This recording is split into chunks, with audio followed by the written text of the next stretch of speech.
Capítulo 32. A caça ao tesouro. A voz vinda das árvores.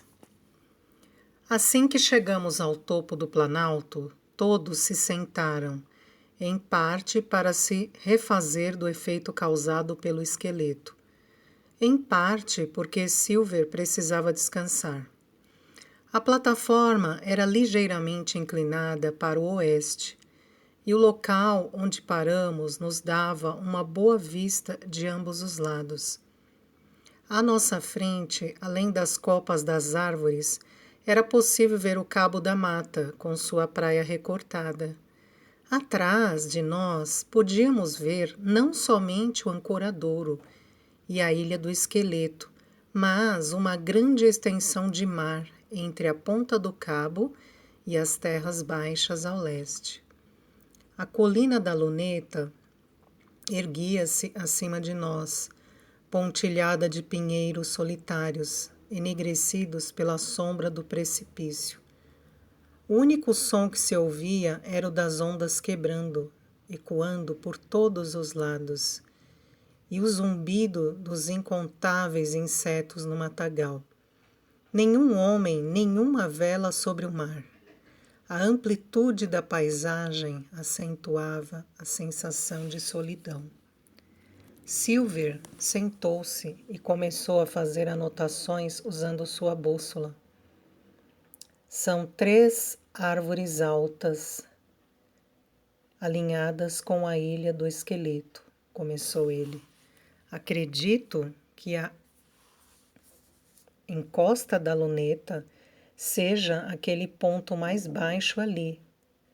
Vai ser brincadeira de criança encontrar a coisa agora. Talvez fosse bom comermos primeiro. Estou sem nenhuma fome, resmungou Morgan. Ficar lembrando do Flint, acho que foi isso, me revirou o estômago. Bom, meu amigo, dê graças a Deus por ele estar morto, retrucou Silver. Ele era um demônio asqueroso, exclamou um terceiro pirata estremecendo. E aquela cor azulada na cara dele? Era por causa do rum, completou Mary. Era azul mesmo. Me lembro de ter percebido também, pois é. Desde que haviam encontrado o esqueleto que os fez recordar Flint, os homens falavam cada vez mais baixo. A essa altura quase sussurravam. Portanto, mal se ouvia a conversa em meio ao silêncio da floresta. De repente, dentre as árvores à nossa frente, uma voz trêmula, alta e estridente entoou o conhecido refrão.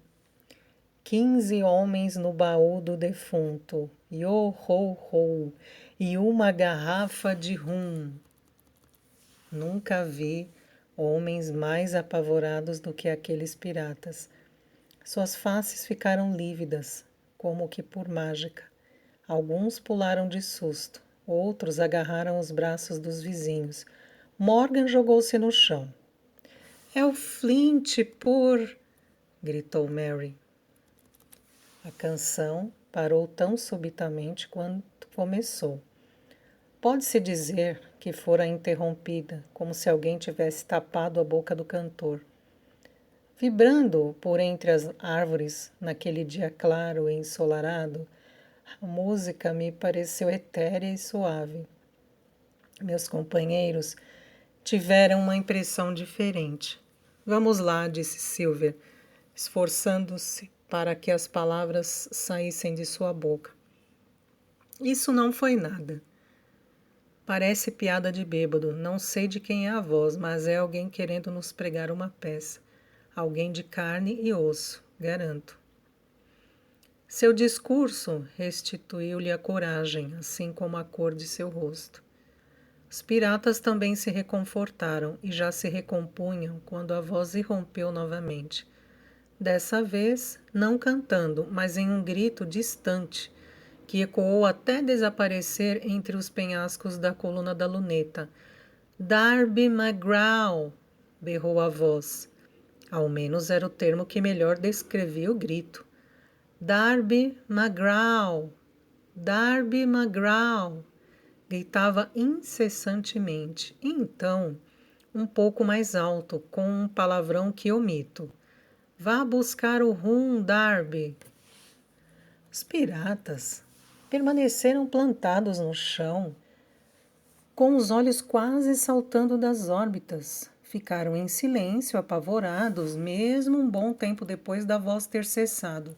Já chega, murmurou um deles, quase sem fôlego. Vamos embora. Foi a última coisa que ele disse, suspirou Morgan. A última coisa antes de morrer. Dick estava com sua Bíblia e rezava fervorosamente. Ele teve uma boa educação antes de se envolver com más companhias e se lançar à vida do mar. Silver continuava impávido, sem dar o braço a torcer. Mas era possível ouvir seus dentes batendo. Ninguém nesta ilha conheceu Darby, sussurrou Silver. Ninguém além de nós. E então continuou com grande esforço. Companheiros, estou aqui para pegar o tesouro e ninguém vai me impedir, seja homem ou demônio. Nunca tive medo do Flint enquanto ele estava vivo. E com os diabos, não é morto que vou fugir dele. A meio quilômetro daqui, há 700.000 libras nos esperando.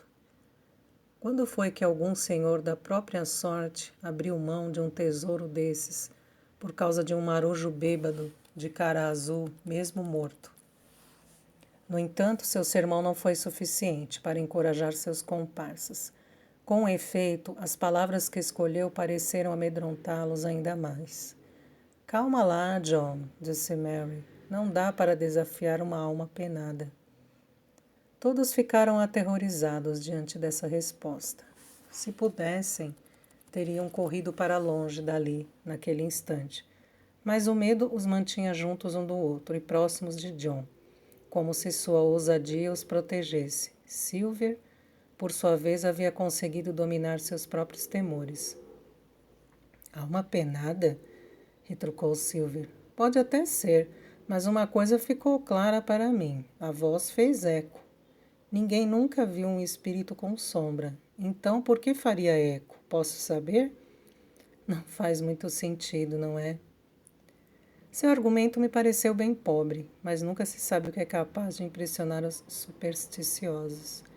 Para minha surpresa, George Mary ficou bastante aliviado. Bem, isso é verdade, disse ele. Você é um sujeito inteligente, John, sem dúvida. Apostos, companheiros. A tripulação se deixou impressionar. Foi só isso. E pensando bem, parecia a voz do Flint. Não vou negar. Mas não era exatamente igual. Parecia alguém imitando Flint. Parecia... Com 1000 diabos, foi Ben-Gunn, rosnou Silver. Isso mesmo, exclamou Morgan, levantando-se num salto. Ben-Gunn. Mas isso também não faz sentido, não é? Indagou Dick. Ben-Gunn não está aqui em pessoa, assim como Flint também não está. Os mais velhos caçoaram dessa observação com desdém. Ninguém se importa com Ben-Gunn, retrucou Mary. Morto ou vivo é um Zé Ninguém. Era espantoso ver como haviam recobrado os ânimos. Suas faces estavam até coradas outra vez. Logo já conversavam vivamente, às vezes parando para escutar. Logo depois, como os gritos haviam cessado, apanharam suas ferramentas e se puseram a caminhar. Mary ia na frente com a bússola de Silver, para que não se desviassem da linha da Ilha do Esqueleto. Suas palavras eram verdadeiras. Vivo ou morto, ninguém se importava com Ben-Gunn. Dick caminhava agarrado à sua Bíblia, olhando assustado para os lados. No entanto, ninguém se solidarizou com ele, e Silver até caçoou de tanta cautela. Eu disse que você tinha estragado sua Bíblia. Se não serve nem para fazer juramentos, por que um espírito se importaria com ela? Não vale nada. E estalou os dedos, ajeitando-se em sua muleta. Mas Dick seguia inconsolável.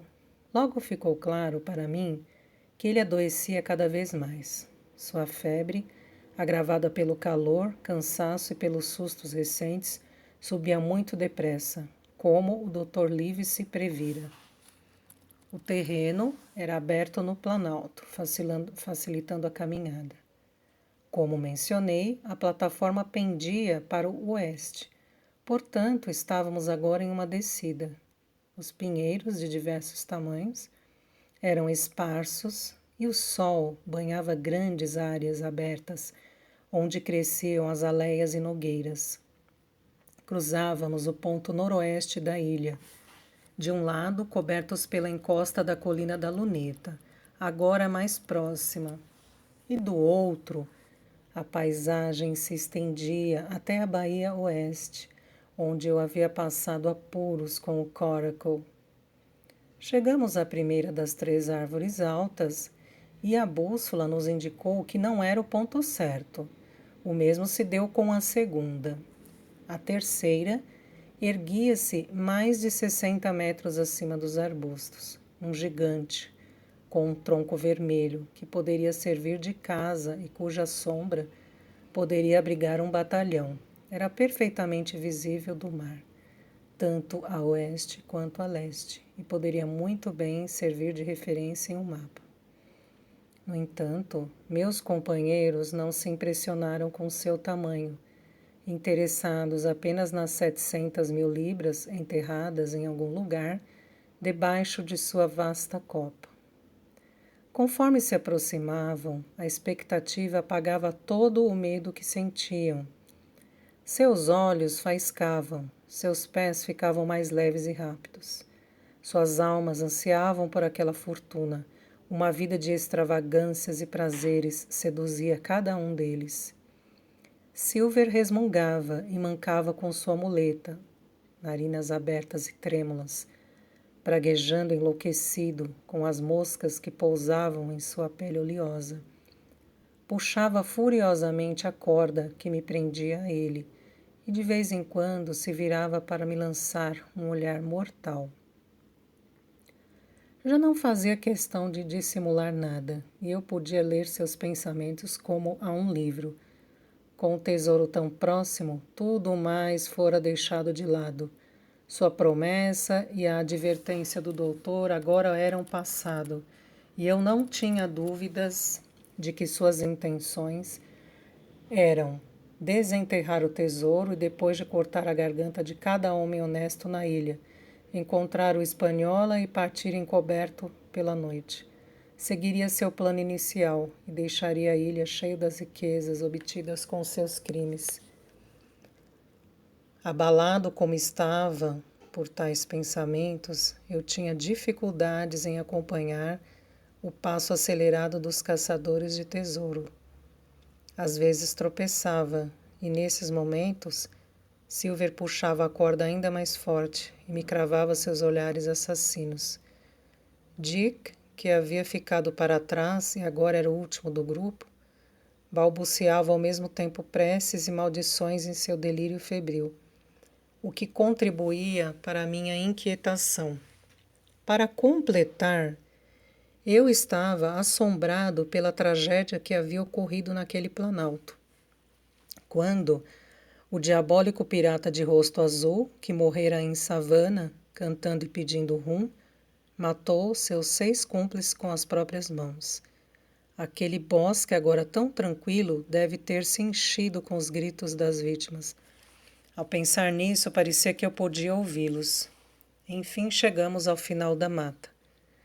Eia, companheiros, todos juntos agora, gritou Mary, e os que estavam à frente começaram a correr. Pararam de repente, antes mesmo de percorrerem 100 metros. Ouviu-se um grito abafado. Silver apertou o passo, afundando sua muleta na terra, como se estivesse possuído. E logo a seguir também tivemos de parar. À nossa frente havia uma grande escavação, não muito recente, pois os lados haviam cedido e a grama crescia no fundo. Dentro desse buraco havia um cabo de picareta partido em 2 e tábuas soltas de diversas caixas de madeira espalhadas. Em uma dessas tábuas estava marcado a ferro o nome Walrus, o navio de Flint. Não havia lugar para dúvidas. O tesouro havia sido encontrado e levado, Nada mais restava das 700 mil libras.